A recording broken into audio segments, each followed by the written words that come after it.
علی بھائی کیا سگریٹ پینا حرام ہے؟ وضاحت فرماتے ہیں. کتنی وضاحت کریں جی؟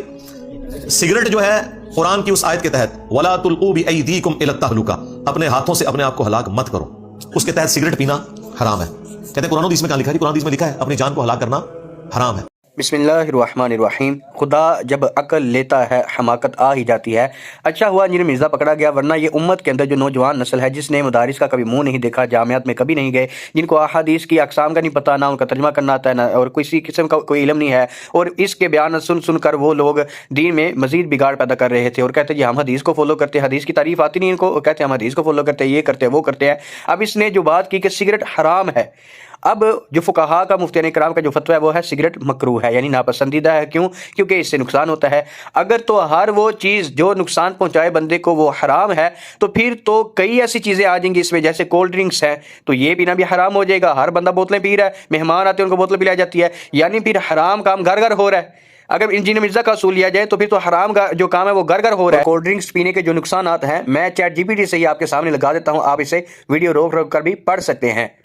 ایسا نہیں ہے، بلکہ جو قرآن و حدیث میں شریعت میں جس چیز کو حرام قرار دیا گیا ہے وہ چیز جس میں نشہ ہو، نشہ آور، خمر، ایسی چیز حرام ہے. جو چیز بندے کو نقصان پہنچاتی ہے ظاہری طور پر لیکن تھوڑا پہنچاتی ہے، اس سے زیادہ نقصان نہیں ہے، جیسے بوتلیں پینا یا سگریٹ پینا، تو اسے حرام نہیں مکروہ کہا جائے گا، ناپسندیدہ کہا جائے گا. اگر انجینئر مرزا کہتا ہے جی یہ جو چیز بندے کو نقصان پہنچائے چاہے تھوڑا ہی پہنچائے وہ حرام ہے، تو پھر تو بوتلیں پینا بھی حرام ہو گیا. اب اگر بوتلیں پینا حرام ہے تو جو شخص لوگوں کو حرام کام کرنے کی دعوت دے گا اس پر کیا حکم لگے گا؟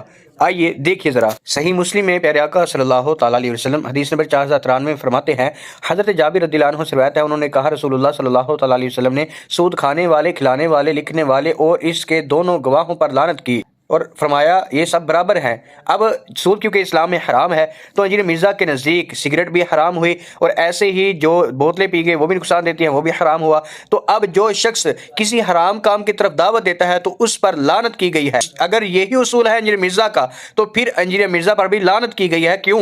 دیکھیے ذرا. تو تسی لگے کرا کرو، ایک بڑی بوتل رکھو، ایک چپس والا پیکٹ، انجوائے کرو. ٹھیک ہے، چپس کھاؤ پھر پیو، پھر اور ختم ہو جائے پھر رکھ لو. انجینئر مرزا اپنے اسٹوڈنٹس کو دعوت دے رہا ہے کہ تم جو علماء کرام ہیں جو میرے خلاف ویڈیو بناتے ہیں ان کی چیخیں سنو اور اپنے پاس ایک لیز اور بوتل رکھو اور وہ پیتے رہو، کھاتے رہو، پیتے رہو، ختم ہو جائے دوبارہ رکھ لو. تو یہ اگر بوتل نقصان پہنچاتی ہے، بہت زیادہ پہنچاتی ہے، اب بوتل اگر نقصان پہنچاتی ہے تو یہ ہو گیا انجینئر مرزا کے نزدیک حرام. تو انجینئر مرزا کیونکہ حرام کام کی طرف دعوت دے رہا ہے اپنے اسٹوڈنٹس کو، لہٰذا انجینئر مرزا پر بھی ہوئی لعنت. انجینئر مرزا کا کوئی بھی اسٹوڈنٹ آپ کو شادی میں یا ویسے ہی بوتل پیتے یا سگریٹ پیتے نظر آئے یا حد سے زیادہ کھانا کھاتا نظر آئے تو اس سے چھین لیں، اسے کہ یہ تمہارے نزدیک حرام ہے.